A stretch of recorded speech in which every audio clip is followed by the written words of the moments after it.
Dear students and viewers, welcome to the session. আজকে আমরা material নাউনের সঙ্গে আর্টিকেলের কিরূপ সম্পর্ক সেটা নিয়ে একটু আলোচনা করব, খুব শর্ট আলোচনা। তো ম্যাটেরিয়াল নাউন হচ্ছে সেই ধরনের নাউন যেগুলোকে গণনা করা যায় না, অর্থাৎ এটা একটা আনকাউন্টেবল নাউন, এটাকে শুধু পরিমাণ করা যায়। ম্যাটেরিয়াল নাউনের কিছু ফিচার আছে। প্রথম ফিচার হচ্ছে ম্যাটেরিয়াল নাউন কখনো প্লোরাল হয় না, ম্যাটেরিয়াল নাউনের পরে সবসময় সিঙ্গুলার সাবজেক্ট হয়। ম্যাটেরিয়াল নাউনের প্রথম অক্ষর বাক্যের ভিতরে হলে ক্যাপিটাল লেটার হয় না। তো আমরা দেখি এক নজরে ওই লেসনটা একটু দেখি। এটা একটু ভালো করে লক্ষ্য করলে দেখা যাবে যেখানে যে কতগুলি গ্যাপ আছে, সবগুলো গ্যাপ ওয়াটারের পড়বে। তো এখানে আমরা ওয়াটারকে একটা টিপিক্যাল ম্যাটেরিয়াল নাউন হিসেবে এখানে উপস্থাপন করেছি। আমরা ম্যাটেরিয়াল নাউনের প্রতিনিধি হিসেবে একটাকে আমরা এখানে ব্যবহার করলাম। তো ম্যাটেরিয়াল নাউনের সাথে আর্টিকেলের সম্পর্কটা খুবই সহজ এবং সিম্পল। ম্যাটেরিয়াল নাউন যদি শাশ্বত, সার্বজনীন এবং ইউনিভার্সালাইজড হয় তাহলে এর পূর্বে আর্টিকেল আমরা ব্যবহার করি না। তবে ম্যাটেরিয়াল নাউনকে যখন আমরা বিশেষায়িত করব, আমরা কোনো স্থানকাল পাত্রে আবদ্ধ করব, তখন এর পূর্বে আমরা দি ব্যবহার করি। তো লক্ষ্য করি আমরা প্রথম গ্যাপে লেখা আছে during dry season we need huge quantity of water. এটা পানির একটা পরিমাণ বোঝাইছে। এর আগে এটাকে এই হিউজ কোয়ান্টিটি দিয়ে বিশেষায়িত করা হয়েছে।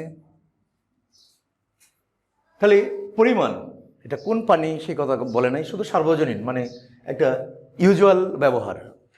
তো এরকম সার্বজনীন ইউনিভার্সালাইজড ব্যবহার যখন আমরা পাবো ম্যাটেরিয়াল নাউনের আগে, তখন এর পূর্বে আর্টিকেল বসবে না, অর্থাৎ আমরা ক্রস ব্যবহার করব। তো আমি আবারও বলছি যে huge quantity of rice, huge quantity of a glass of, এরকম ক্ষেত্রে এ গ্লাস অফ ওয়াটার, এরকম ক্ষেত্রে যখন পরিমাণ বোঝায় তখন এই ওয়াটারের পূর্বে আর্টিকেল বসবে না। আমরা দ্বিতীয় ব্র্যাকেটের দিকে তাকাই। We have to water the crops and plants. We have to হচ্ছে একটা মডাল অক্সিলারি ভার্ব। হ্যাভ টুর পরে have to, has to, out to, এইগুলোর পরে একটা ভার্বের বেস ফর্ম লাগে। আমরা এই বাক্যটা যদি লক্ষ্য করি যে we have to water the crops and plants, এখানে কোনো ভার্ব নাই, তাহলে এই ওয়াটার ফর্মটা এখানে ভার্ব হিসেবে ব্যবহার হয়েছে। কারণ যেমন আই ওয়াটার দ্য গার্ডেন, আমি বাগানে পানি দেই, ঠিক আছে। তাহলে এটা এইকার যেহেতু ভার্বের আগে কখনো আর্টিকেল বসে না, এই জন্য আমি এখানে ক্রস ব্যবহার করলাম। এখানে ক্রস ব্যবহার করতে হবে, দ্য ক্রপস অ্যান্ড প্ল্যান্টস। এবার আমরা দেখি তৃতীয় ব্র্যাকেটের দিকে তাকাই। তৃতীয় ব্র্যাকেটটা দ্য রিভার ওয়াটার। তাহলে রিভার ওয়াটার, পানিকে আমরা ভাগ করে নিয়ে আসলাম, saline water, river water, sea water, surface water, ground water, the water of the river. এরকম আমরা যখন ভাগ করে নিয়ে আসবো তখন এটা বিশেষায়িত হয়ে গেছে, তখন আর এটা সার্বজনীন অবস্থা না। শুধু সারা পৃথিবীর পানির কথা বলি নাই, শুধু নদীর পানির কথা বলছি, এই জন্য এটা বলছে এখানে আর্টিকেল ব্যবহার করব আমরা the. The river water is safe and beneficial to this purpose, but, আবারও একই কথা, বাট রিভার ওয়াটার। তাহলে but the river water is being polluted rapidly. আমরা ওই ব্র্যাকেটে আসছি এখন। Water of the river around the big cities, যখন এরকম ম্যাটেরিয়াল নাউনের পরে অফ থাকবে preposition, the water of the glass, water of this glass, water of this ponds, ঠিক আছে, তখন এর পূর্বে আমরা আর্টিকেল বসাবো দি। কারণটা বিশেষত হয়েছে এবং একটা নির্দিষ্ট প্লেসে চলে আসছে, অর্থাৎ the water of the rivers around the big cities, অর্থাৎ বড় বড় শহরের চারপাশের নদীগুলোর কথা বলা হয়েছে, অন্য নদীগুলোর কথা বলা হয় না। তাই এই যে ম্যাটেরিয়াল নাউনকে একটা নির্দিষ্ট স্থানে নিয়ে আসলাম, এই জন্য এর আগে আর্টিকেল দিয়ে বসবে। নেক্সট, পলিউটেড আমরা দেখি হেভিলি পলিউটেড। আবার সি ওয়াটার, আবারও আমরা আরেকটা বিশেষায়িত পানি পাইলাম, সেটা হচ্ছে প্রথম ছিল রিভার ওয়াটার, এবার আমরা ব্যবহার করব সি ওয়াটার। তাহলে যেহেতু এটা আলাদা হয়ে গেছে, একটা নির্দিষ্ট স্থানের মধ্যে চলে আসছে, শুধু সাগরের পানির কথা বলছি, তাই এখানে আমরা দি ব্যবহার করব। The sea water is the water. যখন এখানে একটা জটিল ব্যবহার আছে, এটা একটা রিলেটিভ ক্লজ, এবং এই রিলেটিভ ওয়ার্ডটা, এই রিলেটিভ প্রনাউনের আগে এই ওয়াটারটা হচ্ছে রিলেটিভ প্রনাউনের অ্যান্টিসিডেন্ট।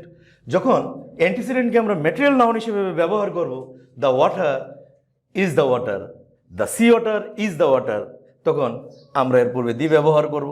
যে কারণ এটা রিলেটিভ প্রোনাউনের একটা অ্যান্টিসিডেন্ট, এবং অ্যান্টিসিডেন্টটা স্পেশালাইজড হয়ে গেছে কি ধরনের অ্যান্টিসিডেন্ট? Sea water. তাহলে that we can't use in growing crops, আমরা সমুদ্রের পানিকে ফসল উৎপাদনের ক্ষেত্রে ব্যবহার করি না। আমি এটাকে আবার এক্সপ্লেইন করছি। ওই গ্যাপটা পলিউটেড, এখানে বাক্যটা শেষ হয়ে গেছে। আমাদের এই ক্ষেত্রে কোন জায়গায় বাক্যটা শেষ হবে সেক্ষেত্রেও খেয়াল রাখতে হবে। তো দি সি অটার, এই গ্যাপটার দিকে আমরা তাকাই। এখানে কেন আমরা দি ব্যবহার করব? এখানে এই অটার একটা রিলেটিভ প্রোনাউনের অ্যান্টিসিডেন্ট হচ্ছে। এই রিলেটিভ প্রোনাউনের অ্যান্টিসিডেন্ট আবার স্পেসিফিক হয়ে গেছে যে এটা সি অটার, এই জন্য এর আগে আবার আমরা দি ব্যবহার করলাম। তা we can not use in growing crops. Next গ্যাপের দিকে আমরা তাকাই। Our ground water, our ground water. তাহলে গ্রাউন্ড আর ওয়াটার মিলে যেমন sea water, river water, ground water, এটা একটা টার্ম অথবা এটা একটা কম্পাউন্ডের মতো ব্যবহৃত হচ্ছে। এখানে আবার আওয়ার শব্দটা দ্বারা এটা আবার মডিফাইড হচ্ছে। তাহলে আওয়ার এটা একটা অ্যাডজেক্টিভ, এটা একটা পসেসিভ অ্যাডজেক্টিভ। পসেসিভ অ্যাডজেক্টিভের পরে আর্টিকেল বসে না, এই কারণে আমরা এখানে ক্রস ব্যবহার করলাম। তুমি আবার বলছে যে পজিটিভ আর্টিকেলের পরে, পসেসিভ অ্যাডজেক্টিভের পরে আর্টিকেল বসে না। আওয়ার ভিলেজ, আওয়ার হোপ, ঠিক আছে, আওয়ার নেশন, আওয়ার ফ্ল্যাগ, এগুলির মধ্যে কখনো আর্টিকেল বসবে না। Is also polluted by arsenic. এবার আমরা লক্ষ্য করি পলিউটেড ওয়াটার। তাহলে পলিউটেড ওয়াটার, পলিউটেড ওয়াটার এটা একটা সার্বজনীন অবস্থা। এই polluted water damages crops and plants, এটা সব জায়গায় সত্যি ঘটনাটা, ইউনিভার্সালাইজড, অর্থাৎ এটা সার্বজনীন।